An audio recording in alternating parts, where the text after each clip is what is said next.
오늘 하나님의 말씀은 사무엘상 12장 1절로 5절 단락의 내용을 중심으로 살펴보겠습니다. 사무엘의 회상이라는 제목으로 살펴보겠어요. 12장은 이 사무엘서에서 이제 그 왕정 체제로 넘어가는 중간에 그 다리 역할을 하는 아주 중요한 곳이에요. 근데 이 12장 전체가 사무엘이 고별 설교예요. 여러분, 앞에서 우리가 보면 모세도 고별 설교를 했고 여호수아도 고별 설교를 합니다. 마지막 자기 이제 떠날 때가 가까워 왔을 때를 보고서 이제 고별 설교를 하는데, 이제 사무엘은 죽는 거는 아니고요. 자기의 정치적 입지, 그러니까 이 신정 일치 사회에서 하나님께 제사를 드리는 제사장의 역할을 하면서도 또 왕으로서 하나님을 대신하는 이 세상의 통치를 했던 거예요.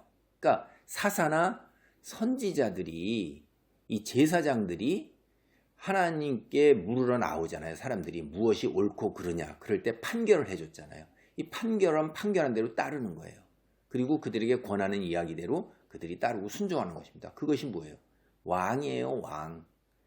재판장의 자리가 바로 왕의 자리고 하나님의 자리입니다, 그게. 그래서 성경은 그렇게 이래요. 재판을 해서 마지막으로 옳고 그름 시시비비를 가릴 수 있는 권위, 이거 능력 가진 사람이 이제 통치자인 거죠. 그래서 우리가 앞에 보면 12장 1절 보면 사무엘이 온 이스라엘에게 이르되 보라, 너희가 내게 한 말을 내가 다 듣고 너희 위에 왕을 세웠더니, 사무엘이 이제 그 고별 설교를 하는데 마지막 인생을, 자기 살아온 인생을 다 회상을 할 때 서두를 뭘로 시작하냐면, 너희 말을 내가 다 듣고 너희 위에 왕을 세웠더니, 왕을 세운 게 나의 뜻대로 세운 게 아니라는 얘기를 시작으로 하는 거예요. 누가 왕을 달라고 그렇게 고집스럽게 완고하게 부르짖었어요.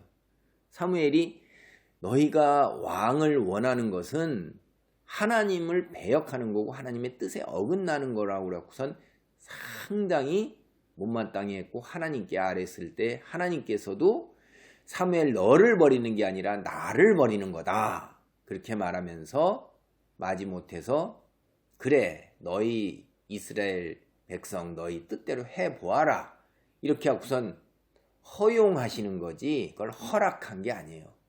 여러분, 허락하고 허용하고는 엄청난 차이예요. 허락은 기꺼이 그렇게 해주겠다고 승인을 하는 거고, 허용은 그거 아니라고 얘기를 하는데도 목이 곧고 완고해서 그냥 뻗디니까 아이고 그래 네 뜻대로 해봐라, 너 결국 어떻게 될 건지 내가 다 알고 있는데, 이거예요. 굉장히 안타까운 마음속에서 워낙 때를 쓰고 뒹굴고 그러는 데 대해서 상당히 못마땅하고 아니지만은 해봐라 하고 한 발 뒤로 물러서는 거예요.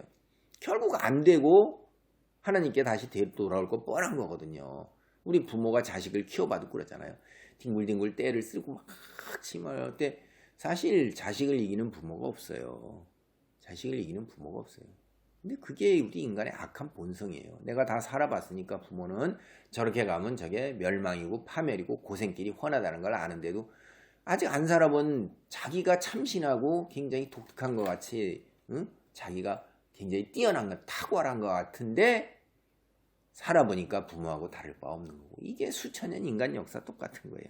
그래서 이 얘기를 하는 거예요. 내가 다 듣고 너희의 왕을 세웠더니, 왕 세운 건 너희다, 너희 뜻대로 한 거다라는 이야기를 한 겁니다. 그래서 사울을 왕으로 임명을 했잖아요.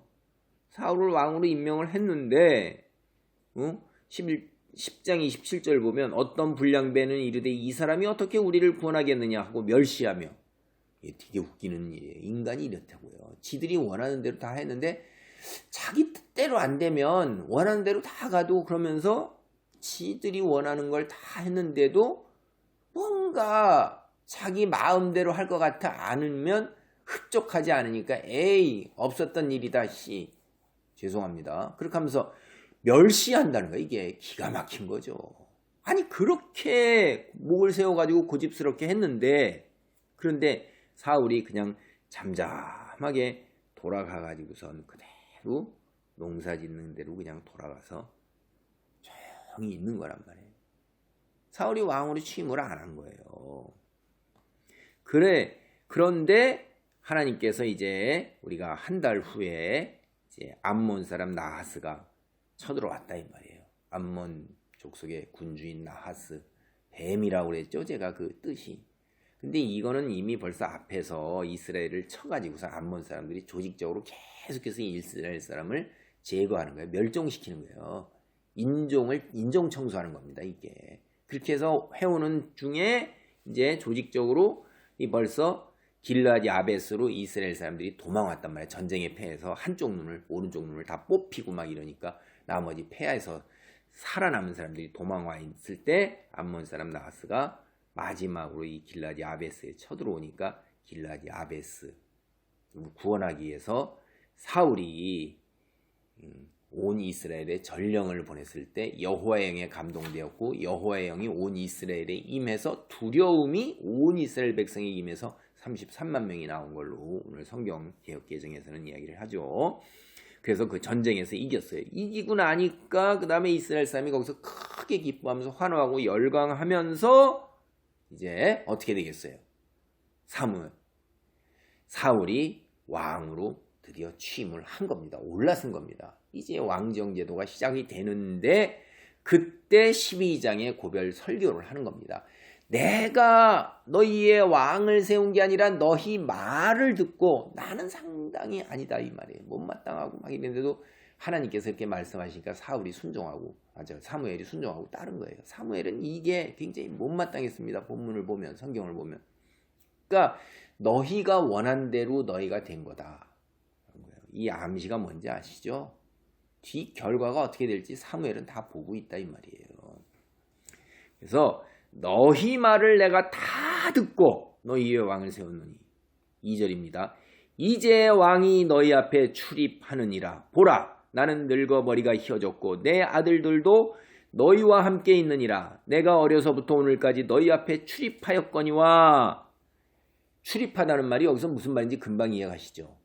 이제 왕이 너희 앞에 출입하느니라. 이제 사울이 왕으로 올라서서 임명했던 왕이 이제 즉위식을 하고 취임을 해서 이제 신하와 군사를 거느리고 너희가 이제 세상 나라들처럼 왕이 다스리는 국가가 이제 된다 이거예요.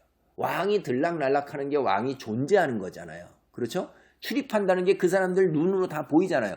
문으로 들락날락 왕궁의 문에 들락날락하는 왕이 들락날락하는 걸 세상 너희가 다 본다 이 말이에요. 그 왕이 있는 거예요. 왕이 권세를 가지고 다스린다 하는 이야기를 너희 앞에 출입하느니라 이렇게 한 거예요. 근데 사무엘은 어땠어요? 어려서부터 제사장 엘리의 휘하에 있을 때부터 내가 하나님께서 함께하고 동행함을 그래서 내가 너희에게 다가가서 하나님의 말씀을 전하며 하나님을 대신하여 다스렸음을 너희 눈으로 다 보았지 않느냐. 어려서부터 언제까지? 지금 나는 늙어 머리가 휘어졌고 이제 사무엘은 스스로 자기가 늙어서 더 이상 이 역할을 수행할 수 없음을 인정하는 거예요. 고백하는 거예요.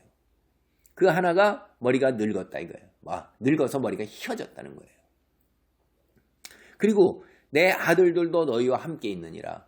아들이 장성해서 너희 속에서 그 역할을 감당하는 성인이 되었다는 거예요. 아들들이 성인이 돼갖고 떳떳하게 그 속에서 한 구성원, 공동체 구성원의 역할을 담당하게 될 때는 부모는 늙은 거죠. 젊었을 때는 어떻게 해요, 여러분? 보세요. 30대 때, 40대 때 아이들이 유치원 다니고 초등학교 다니고 중고등학교 다니고 대학 다닐 때까지는 그래도 부모가 돌봐주잖아요. 그러나 이제 학교를 다 졸업해서 성인이 되어서 고등학교든 대학이든 졸업해서 사회로 나가게 되면 그때는 이제 자기 역할을 감당하는 거잖아요. 자기 이름으로 세금도 내고 자기 이름으로 부역도 감당하고 부모가 대신해서 하는 게 아니란 말이에요. 그렇죠? 부모의 휘하를 떠난 거예요. 그러니까 아들이 너희와 함께 있을 때는 아들이 장성한 거니까 이때는 부모가 30대, 40대를 넘어선 거죠. 늙은 겁니다, 이게. 그래서 이제 2절에 왕이 너희 앞에 세워졌고 나는 이제 어렸을 때부터 오늘 나이 먹어서 이렇게까지 했으니까 이제 왕이 너희 앞에 출입하니까 나는 물러간다 하는 거예요. 왕이. 여러분. 응? 그래. 이때 왕이 너희 앞에 출입하는데 내가 어려서부터 너희 앞에 출입했으니까 내가 다스리는 신정일치의 제사장 제도 때에 이때 내가 어려서부터 너희 앞에 출입했는데 그때 내가 너희를 다스리던 그 권위는 내게 있었고 그것이 이제 누구한테 넘어가는 거예요? 왕에게 넘어가는 거예요. 그러니까 왕을 사무엘이 세운 거고 옛 체제는 지금 어디서부터 비롯됐냐면 하나님으로부터 비롯된 옛 체제는 이제 사무엘이 하나님의 뜻을 받아서 왕을 세운 새로운 왕정 체제는 옛 체제에서부터 비롯된 거예요. 넘어가는 거지 옛 체제가 없었으면 새로운 왕정 체제가 없는 거예요. 그러니까 왕은 어떻게 해야 돼요? 옛 체제의 선지자 하나님의 사람들을 존중해야 되는 거예요. 거기서부터 자기가 시작된 거니까. 이게 이제 너희 앞에 출입하는데 나는 어려서부터 너희 앞에 출입했다 하는 이야기가 말해주고 있는 것입니다. 3절입니다. 내가 여기 있나니 여호와 앞과 그의 기름 부음을 받은 자 앞에서 내게 대하여 증언하라. 내가 누구의 소를 빼앗았느냐? 누구의 나귀를 빼앗았느냐? 누구를 속였느냐? 누구를 압제하였느냐? 내가 눈을 흐리게 하는 뇌물을 누구의 손에서 받았느냐? 그리하였으면 내가 그것을 너희에게 갚으리라 하니. 사무엘이 이제 주장하는 겁니다. 지금 이 자리에서 내가 여기 있나니 여호와 앞과 하나님 앞이에요. 예. 그 다음에 그의 기름 부음을 받은 자 누굽니까? 왕으로 지금 여기서 즉위에 올라 쓰잖아요. 그 사람이 누구예요? 사울이에요. 두 사람의 증인이 거기 있습니다. 하나님께서 이스라엘 백성을 구원하고 내서 시내산에서 언약을 맺을 때 그들이 살아갈 때 재판하는 방법에서 증언을 할 때에는 두 사람 이상의 증언이 있어야 된다고 그러셨어요. 한 사람의 얘기 가지고는 안 된다 하는 게 이미 출애굽기와 신명기에 나오는 것입니다. 그러니까 하나님 한 분으로도 족하지만은 그 말씀을 따라서 여호와 하나님과 그 다음에 사울 왕 둘이 증인이에요. 거기서 증언하라 이 말이에요. 이제 이 사울이 여기 사무엘이 하는 얘기는 내가 이스라엘을 어려서부터 너희를 다스린 그 지도자의 그 모습, 지도자 상, 내가 너희를 이끌어온 그 능력이 원천이 어디 있느냐? 바로 이거라는 거예요. 첫째, 소를 빼앗거나 나귀를 빼앗지 않았다는 것입니다. 이 유목사회에서 농경사회에서 소와 나귀는 재산 목록 1호예요. 이때는 땅을 가지고 부자의 기준으로 삼지를 않았습니다. 그러니까 이때 당대에 제가 앞서도 언제 한번 말씀드렸을 거예요. 부자라는 게 뭐냐? 소, 나귀, 양 이런 가축의 수 얼마나 많은 가축을 가지고 있느냐는 거하고 그 다음에 귀한 보물, 보석을 얼마만큼 귀한 것을 많이 갖고 있느냐. 이게 부의 그 상징이에요. 오늘날로 치면은 이제 그게 뭐냐면 동산과 부동산이죠, 이게. 그러니까 오늘날로 치면 땅, 건물, 예금, 이런 거 같은 것들이죠. 다 현금. 그래서 소, 나귀를 빼앗았느냐. 누구의 재물을 취했냐 이거예요. 여러분, 하나님을 믿는 사람은 하나님의 말씀에 절도, 도둑질이거나 이런 일들을 하지 않도록 하나님께서 분명히 얘기를 하시잖아요.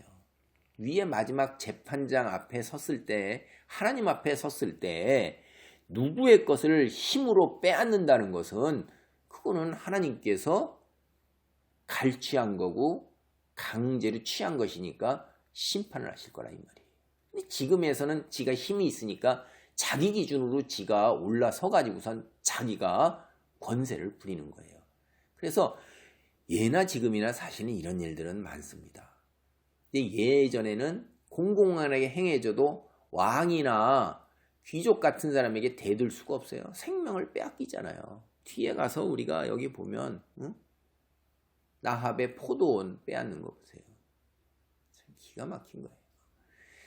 그 왕이나 그 악한 그 부인, 이게 참 기가 막힌 거죠. 그래서 이 오늘날도 권세를 지닌 사람들이 이제 은밀하게 힘이 없는 사람들의 이런 것들을 빼앗지 않습니까? 그러니까 빼앗는다는 거 그것 자체는 이 사람들은 세상이 전부이고 재물이 전부인 거예요. 이게 재물이거든요. 손안하기는. 그러니까 재물밖에 눈에 보이는 게 없는 거예요. 재물을 쌓고 축적해서 마치 이 땅에서 영원히 누리면서 그걸로 쾌락을 추구하면서 살아가는 삶이 그게 인생의 큰 목표이고 그게 인생의 낙으로 생각하기 때문에 재물 속에 완전히 빠져 있는 것입니다. 두 번째, 누구를 속였느냐? 빼앗지 않으면 그 다음에 이제 거짓말과 사기 이걸로 불러쳐 엎어가지고선 완전히 그것을 갖다가 그 사람이 지니고 있는 가지고 있는 거를 다 갈취하는 거죠. 여러분 이단사설 같은 것들 보세요. 진리를 왜곡시켜서 그 사람을 속이는 거예요. 진실을 얘기하지 않아요. 그래서 그 사람들이 벌어오는 모든 것을 갈취하는 거예요. 그게 어리석게도 자기가 드리는 그게 헌금이라는 명목하에 헌신이라는 명목하에 육체적 노동과 시간과 돈까지 다 바치는데 그걸로 속인 그 위에 있는 이단 사설의 지도자들은 어떡하죠? 호위호식하는 거예요. 그리고 세상의 모든 것을 다 누리잖아요. 기독교를 빙자한 이단 사설 보세요.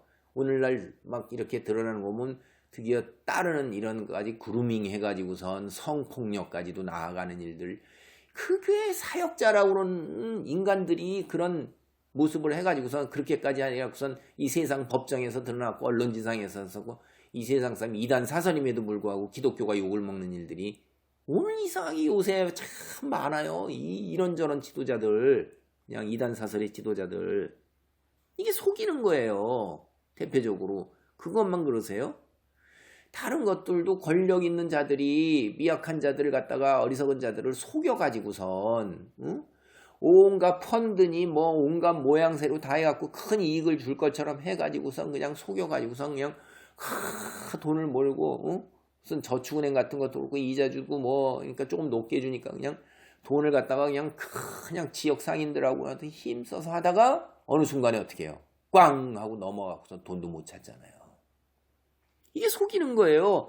그 사람들은 사기라는 걸 다 알아요. 그리고 또 이자를 많이 주겠다고 자기 나름대로 힘껏 속여가지고 큰 채에 다 모여요.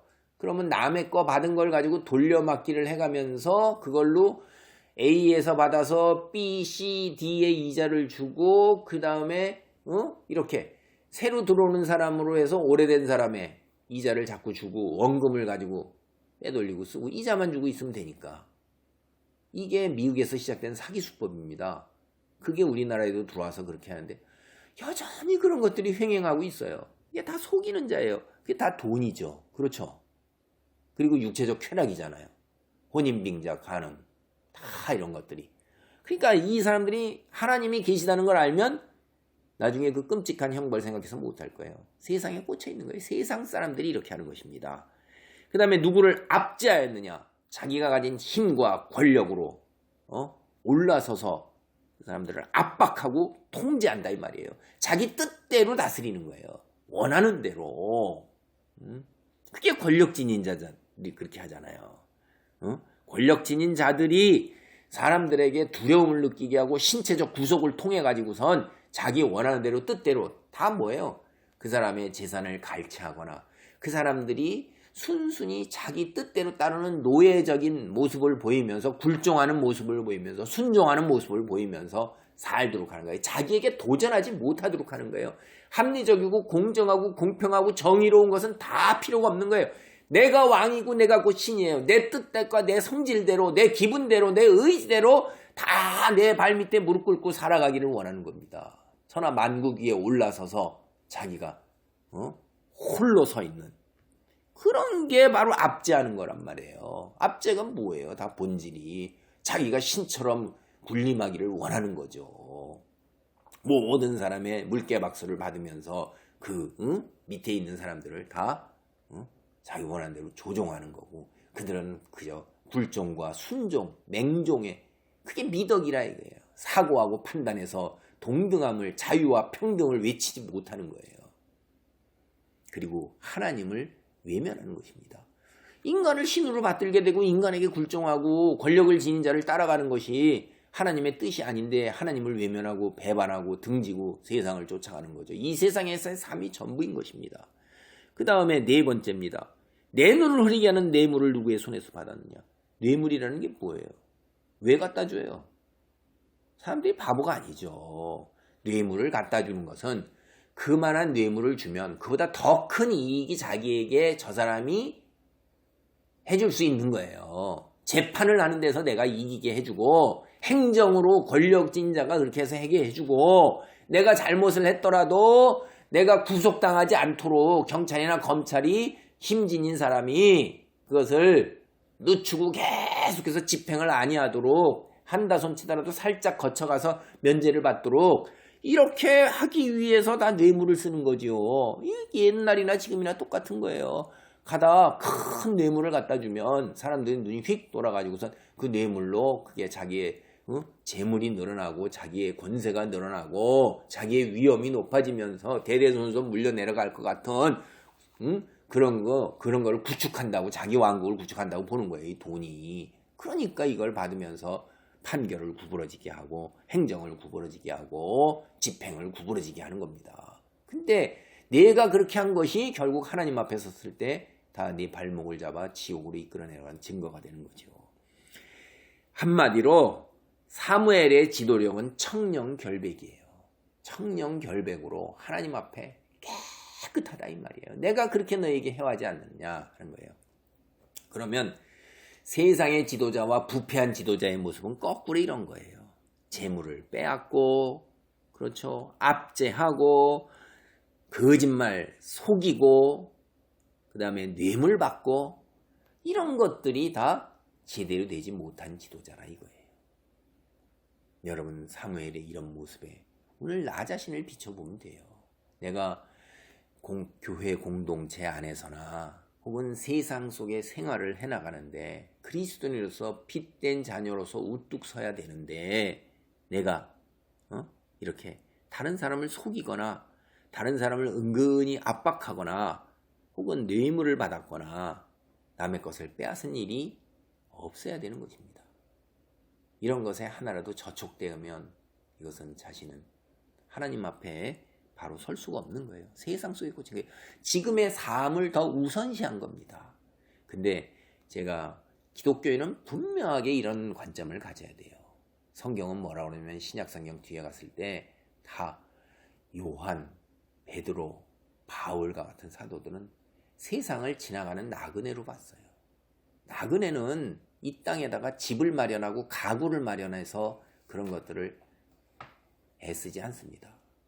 내가 가서 머물 곳, 하늘나라에 머물고, 그러니까 하늘나라에 벽돌 한 장이라도 더 쌓아야 되는 거예요. 거기는 영원히 머무는 거예요. 여기 잠깐 머물다 갑니다.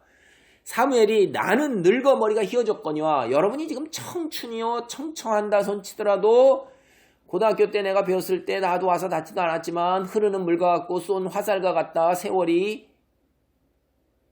그렇게 믿어지지가 않아요. 그러나 한순간에 꿈과 같이 구운몽에 나오는 것처럼 꿈과 같이 그렇게 지나간 게 인생입니다. 믿어지지가 않습니다. 젊은 사람들은 그게 경계하면서, 그리고 나이 든 사람들은 이제 남은 여생 얼마나 더 살 거예요. 하나님 앞에 설 날이 얼마 남지 않은 겁니다. 지금 남은 하나님이 부르시면 우리가 내일이라도 가야 되는데, 그 남은 여정 나그네로서 그동안 못한 것 되돌아보면서 여기 사무엘이 회고하잖아요. 이럴 수 있어야 돼요. 내가 젊었을 시절엔 이랬을지라도 이제 나이 먹고 이후에는 하나님 앞에 내가 청렴결백으로 오로지 하나님의 영광과 핏된 자녀로 거룩한 삶을 살았다라고 말할 수 있어야 돼요. 사무엘이 당당하게 얘기하는 것입니다. 여호와 앞과 그의 기름 부음 받은 자 앞에서 내게 대하여 이야기해봐라. 너희가 누구라도 그런 사람 있으면, 이 33만 명입니다. 이게 지금 33만 명 그 모임 앞에서 사무엘의 지도력의 특징은 또 하나 우리가 본받아야 될 게 의사소통하는 지도력이에요. 일방적으로 하나님의 모습을 선언하고 따르라고 권위로 이끌고 나가는 게 아니라 대화를 통해서 그들의 이야기를 듣고 그들의 이야기를 하나님께 전하고 서로 백성들 앞에서 다시 자기의 이야기를 하고, 이렇게 대화를 통해서, 오늘 멋있는 말로 하면 의사소통, 커뮤니케이션을 통해서 청렴결백한 바탕 위에 지도력을 발휘한 겁니다. 백성들이 진심으로 따르는 거예요. 이게 교회에서 속회건, 구역예배건, 선교회건, 무슨 어떤 조직이라도 그 속에서 지도자나 책임의 위치가 있으면 그 밑에 있는 공동체 구성원들하고 끊임없이 대화해야 돼요. 대화하면서 그들이 저분이 참 하나님의 사람이라는 걸 인정을 받을 수 있도록 청렴결백하고 공정무사해야 되는 거예요. 그렇게 지도력을 발휘해야 되는 것입니다. 4절입니다. 그들이 이르되 당신이 우리를 속이지 아니하였고 압제하지 아니하였고 누구의 손에서든지 아무것도 빼앗은 것이 없나이다. 청렴결백한 거 인정하는 거예요. 백성들이 이렇게 돼야 되는 거예요. 주위 사람들이 저 사람은 우리와 달라. 뇌물도 안 통해. 저 사람은 상사의 어긋난 명령도 안 통해. 저 사람은 거짓말을 하지 않아. 저 사람은 남의 것을 빼앗지를 않아. 이렇게 세상 사람들로부터 직장에서든 교회 안에서든 인정을 받아야 되는 거예요. 내가 그런 사람이야 라고 내 입으로 내세우면서 자기가 그런 사람 의인인 것처럼 이렇게 떠드는 인간치고 우리가 살아온 경험이면 대부분 뒤가 구린 사람이 많습니다. 그렇게 할 필요가 없는 거예요.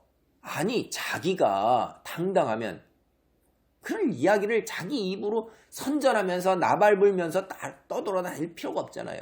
우리가 미디어상, 언론상, 그냥 유튜브상에서 내가 어떤 사람이라고 딱 떠들어대는 사람일수록 우리는 일단 의심해 봐야 되는 거예요.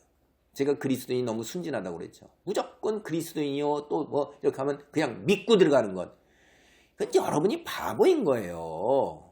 순진하고 천진난만한 거예요. 1살, 2살짜리 애기밖에 머리가 안 되고 지혜가 그밖에 안 된다는 거예요. 순진과 천진난만이라는 건 그런 거입니다. 그들이 깨끗한데 분별력이 없는 거예요. 오염되지 않았을 뿐이지. 근데 여러분, 오염되지 않고도 분별력을 갖춰야 되는 거래요. 지혜를 갖춰야 되니까 일단 다 어떻게 해야 돼요? 입증되지 않은다면은 똑같은 겁니다.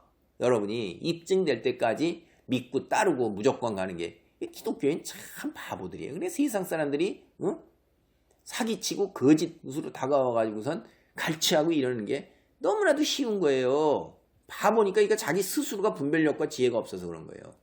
모든 사람들 다 입증될 때까지는 목사고 사역자고 전도사고 장로고 권사고 집사고 교회 다닌다고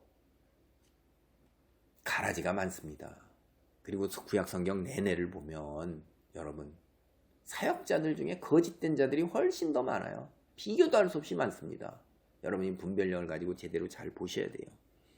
5절입니다. 사무엘이 백성에게 이르되 너희가 내 손에서 아무것도 찾아낸 것이 없음을 여호와께서 너희에게 대하여 증언하시며 그의 기름 부음을 받은 자도 오늘 증언하느니라 하니 그들이 이르되 그가 증언하시나이다 하니라.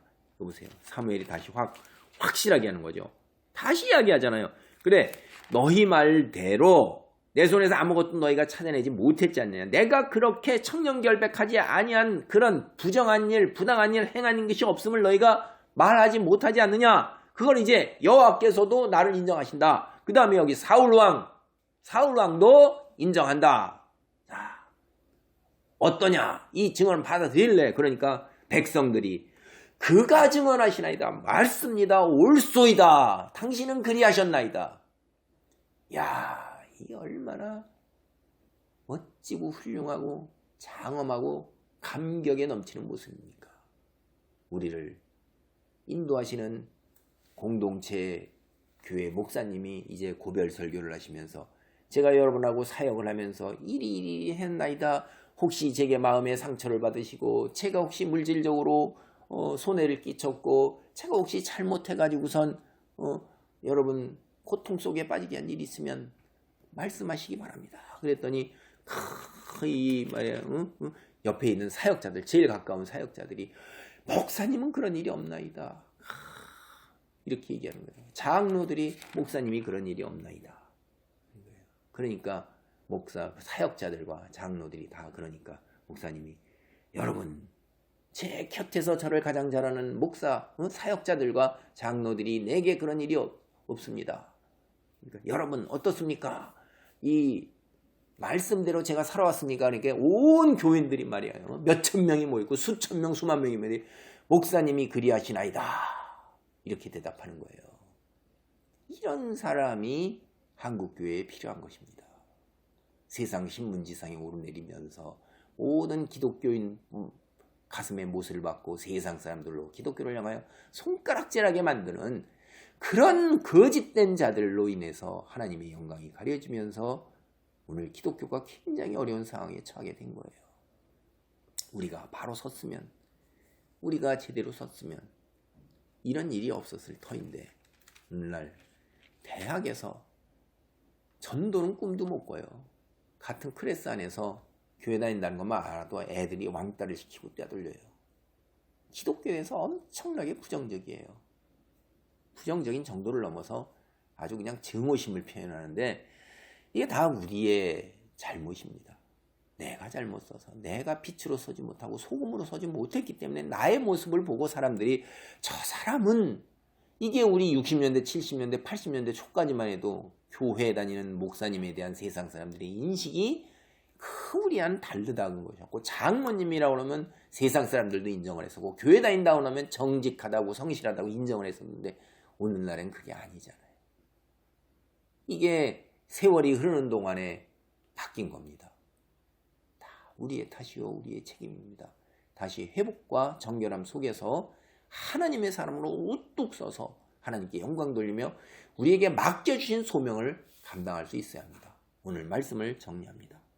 하나님의 사람이라면 특히 사역자라면 사무엘과 같은 청렴결백을 모든 사람 앞에서 당당하게 이야기할 수 있어야 되는 거예요. 그게 세상 사람과 구별된 거룩한 삶의 모습이에요. 세상 사람은 이 세상이 중요합니다. 전부예요. 영생이 없어요. 그러니까 재물, 자신의 왕국 구축, 대대손손 내려가는 재물, 권력 이거를 위해서 수단 방법을 안 가리는 것이 빼앗고 압제하고 뇌물받고 속이는 거예요. 그런 방법들입니다. 전형적인. 그러나 우리는 세상의 재물을 보다 하나님을 우선시하기 때문에 이런 것으로부터 자유롭고 거룩한 삶의 모습을 보여서 세상 사람들로부터 하나님이 살아계신가 보다. 하나님의 사람이다. 교인들, 그리스도인들은 우리와 다르다라는 인정을 받아야 돼요. 그게 우리를 부르신 소명이고 우리는 이런 싸움을 자신과의 이런 싸움을 내게 주어진 삶의 자리에서 이루어 나가야 하는 것입니다. 우리 모두가 이러한 거룩한 모습의 삶을 이루어 나가는 귀한 축복 있기를 간절히 소망합니다. 아멘.